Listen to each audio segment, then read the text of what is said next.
24 जनवरी को Hindenburg report आती है और उस रिपोर्ट में भारत की एक कंपनी अडानी की कंपनीज के बारे में कुछ खुलासे लिखे होते हैं। बात तो सिर्फ इतनी थी कि एक कंपनी थी जिसके बारे में हिंडनबर्ग रिसर्च फर्म ने कुछ खुलासे किए थे, लेकिन बाद में उसे जोड़ दिया गया भारत की साख पर, एक देश की साख पर। कैसे एक कंपनी एक देश को रिप्रेजेंट कर सकती है। ये वही पैंतरा खेला गया कि जब कुछ ठीक नहीं चल रहा हो, जब आपकी गलतियां उजागर होने लगे, तो आप इसे जोड़ दीजिए राष्ट्रवाद से। और यही हुआ। अडानी कंपनी ने हिंडनबर्ग की रिपोर्ट का जवाब देते हुए लिखा कि ये अडानी की कंपनियों पर हमला नहीं है, ये देश पर हमला है, ताकि लोग एकजुट हो जाए राष्ट्रवाद के नाम पर कि एक हिंडनबर्ग रिसर्च फर्म है, वो हमारे देश के खिलाफ कुछ षड्यंत्र रच रही है। होना ही चाहिए था कि रिपोर्ट आई, रिसर्च फर्म ने रिपोर्ट जारी की, कुछ सवाल पूछे तो उनका जवाब इस कंपनी को दे देना चाहिए था। लोग अपने आप आपका साथ दे देते अगर उन्हें लगता कि आप सही हैं और रिसर्च फर्म गलत है। आप लोगों को छोड़ दीजिए कि लोग किस तरीके से उस चीज को एनालाइज करते हैं, क्योंकि इतना दिमाग सब में है। लेकिन आपने क्या किया, इसको देश से जोड़ दिया। और रिसर्च फर्म ने जो खुलासे किए थे, जो भविष्यवाणी एक तरह से की थी, वो सच हो रही है। इस वीडियो में यही बात करेंगे कि किस तरीके से हिंडनबर्ग की रिपोर्ट की भविष्यवाणियां सच हुई। और ये जो चल रहा है, ये सिर्फ भारत तक ही सीमित नहीं है, दूसरे देश के लोग भी इससे प्रभावित हो रहे हैं, वो इससे कंगाल हो रहे हैं। और इतना ही नहीं, आपकी पूरी जिंदगी की जमा पूंजी किस तरीके से लुटाई जा रही है। सबसे तो पहले तो बात कर लेते हैं कि जैसे ही ये रिपोर्ट आई, रिपोर्ट में सबसे बड़ी बातें तो ये लिखी हुई थी कि अडानी का शेयर वैल्यूड है। इसका मतलब है कि जिस शेयर का अब आप 100 रुपया दे रहे हैं, उसकी असली कीमत 15 रुपए है। तो ये कैसे हो सकता है? और अगर ऐसा है तो ये खतरनाक है, क्योंकि आपको 15 रुपए ही देने चाहिए, आपसे लिए 100 रुपए जा रहे हैं। और इसका मतलब ये कभी ना कभी आने वाले समय में 15 रुपए जरूर आएगा। इसका मतलब आपका रुपया डूबने वाला है। तो जैसे ही ये रिपोर्ट आई, ये सब कुछ हुआ। तो अब वो जो भविष्यवाणी हुई थी रिसर्च रिपोर्ट में कि ये 85% ओवर वैल्यूड है, वो सच होने लग गई है। वो कैसे सच होने लग गई है? 1 महीने से ज्यादा हो गया है रिसर्च फर्म की रिपोर्ट को आए हुए, और अब भी अडानी की जो कंपनियां हैं उनके शेयर्स उस वैल्यू तक आ चुके हैं। अडानी गैस कंपनी का शेयर 80% तक गिर चुका है।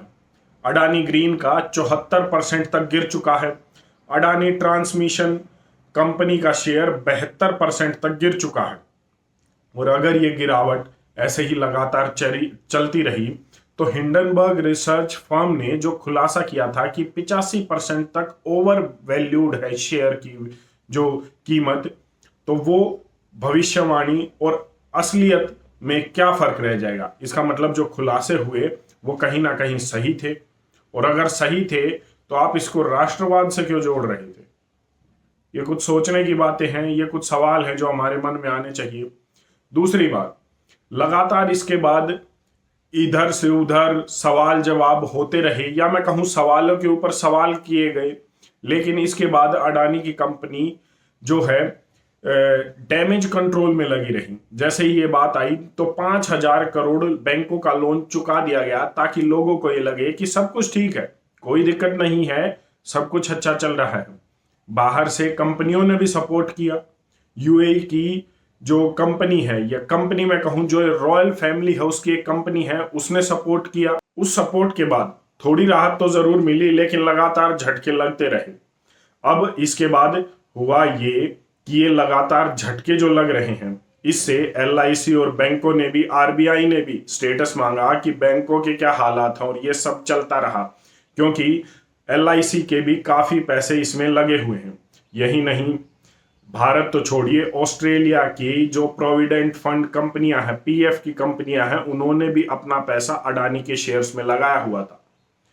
कहने का मतलब है ऑस्ट्रेलिया में जो लोग नौकरी करते हैं, उन्होंने अपने पीएफ की, अपने जो जमा पूंजी है, वो अडानी के शेयर्स में उन कंपनियों ने लगाई हुई थी। और वहां भी हाहाकार मचा हुआ है कि अब ये जो हालात हैं ये इस तरीके से गिरते जा रहे हैं, तो उन लोगों के पैसे का क्या होगा। ये धमाचौकड़ी, ये भूचाल ऑस्ट्रेलिया में भी आया हुआ है और वहां अब कंपनियों को समझ में नहीं आ रहा कि वो करे तो क्या करे। अब कर लेते हैं भारत की बात कि भारत में क्या चल रहा है। पीएफ एक ऐसी सेविंग है कि आपके घर में दाल चावल रोटी हो ना हो, लेकिन आपको पीएफ की सेविंग जरूर करनी पड़ेगी। ये मैंडेटरी होता है एक तरीके से। तो पीएफ की जो कंपनी है 2015 से पहले पीएफ में कभी भी जो है शेयर मार्केट में पीएफ के पैसे को नहीं लगाया जाता था, लेकिन जैसे ही हमारी सरकार 2014 में बदली तो 2015 से पीएफ के 5% पैसे को शेयर मार्केट में लगाने की अनुमति हमारी सरकार ने दे दी। इसके बाद न्यूज चलाई गई कि बहुत कुछ हो रहा है, बहुत अच्छा चल रहा है और हमारी जो ईपीएफओ है, जो पीएफ कंपनी है, वो अब 5 नहीं 10%, 15% तक जो पैसा है वो शेयर मार्केट में लगाएंगी। अब ये 15% पैसा होते होते अब खबर आई कि 25% पैसा ईपीएफओ का, पीएफ कंपनीज का भारत की शेयर मार्केट में लगेगा और ये लगातार बढ़ता चला गया। और अब जब शेयर डूब रहे हैं तो जो हालात अब ऑस्ट्रेलिया में है वो हालात यहां भी है, बस लोगों को बताया नहीं जा रहा। लोगों को वो चीजें नहीं पहुंच पा रही कि हिंडनबर्ग ने अपनी रिपोर्ट में क्या खुलासे किए थे। हिंडनबर्ग ने कहा था 85% ओवर वैल्यूड है, तो अब 70, 74 और 80% तक कंपनी, अडानी कंपनी के शेयर्स डूब गए हैं। ये लगातार हो रहा है, लेकिन आप तक सही बातें नहीं पहुंचाई जा रही, सही खबर नहीं पहुंचाई जा रही। लगातार बैंकों की, एलआईसी का पैसा डूब रहा है, निवेशकों का पैसा डूब रहा है, पीएफ ने जो शेयर मार्केट में पैसा लगाया हुआ था वो डूब रहा है, लेकिन कहीं पर भी कोई खबर नहीं दिखाई जा रही और ये लगातार हो रहा है। अब आप कहेंगे हम करें क्या? तो पहली बात तो ये कि ये जो बारिश के बुलबुले होते हैं ये जल्द ही फूट जाते हैं, लेकिन मैं अब भी बताऊं कि सरकार अब भी बाज नहीं आ रही है और वो लगातार सपोर्ट कर रही है। और जब तक सरकार है तो यकीन मानिए डूबना तो नहीं होगा, लेकिन कसर भी कोई नहीं रहेगी, क्योंकि पैसा तो आपका है। इस नहीं तो उस बैंक से लोन दे देंगे, यहां से नहीं तो वहां से दे देंगे, पब्लिक सेक्टर यूनिट पर सरकारी बैंक से नहीं तो प्राइवेट बैंक से दिलवा देंगे, लेकिन जैसे तैसे करके उनका नुकसान पूरा हो जाएगा, लेकिन आपका क्या होगा? सवाल तो ये है कि पैसा आपका लगा हुआ है, जमा पूंजी आपकी लगी हुई है, पीएफ आप कटवाते हैं, निवेशक आप है, तो आपके पैसे का क्या होगा? सरकार तो कह देगी कि अगर बैंक डूबता है तो हम आपको 5 लाख रुपए तक दे सकते हैं, लेकिन उससे ऊपर क्या? और सही बात तो ये है कि अगर सरकार को ऐसा था कि 85% तक ओवर वैल्यूड थे शेयर्स, तो सरकार और सरकारी नुमाइंदे क्या कर रहे थे? उन्हें क्यों नहीं पता चला जब अमेरिका में बैठी एक रिसर्च फर्म ने ये बता दिया रिसर्च करके कि आपके देश में एक सबसे बड़ी कंपनी है जिसके शेयर इतने बढ़ा चढ़ा कर दिखाए जा रहे हैं, जिस पर इतना ज्यादा लोन है कि अगर हम उसके बारे में कुछ बोलेंगे तो आप ये कह देंगे कि ये तो देश पर हमला है। तो सरकार और सरकारी नुमाइंदे, ऑडिटर्स क्या कर रहे थे? क्या उन्हें अभी तक ये कुछ पता नहीं चला?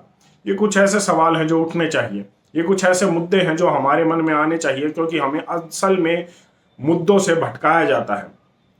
पैसा आपका जा रहा है फिर भी हम फिक्र नहीं कर रहे। तो यकीन मानिए असली मुद्दों पर सवाल पूछना शुरू कीजिए और ये फालतू के मुद्दों को, जिनसे आपकी जिंदगी पर कोई असर नहीं पड़ने वाला, उन्हें अपनी जिंदगी से निकालिए, उन्हें अपनी दिनचर्या से निकालिए। आप इस पर अपनी क्या राय रखते हैं एक बार कमेंट करके जरूर बताएं। धन्यवाद।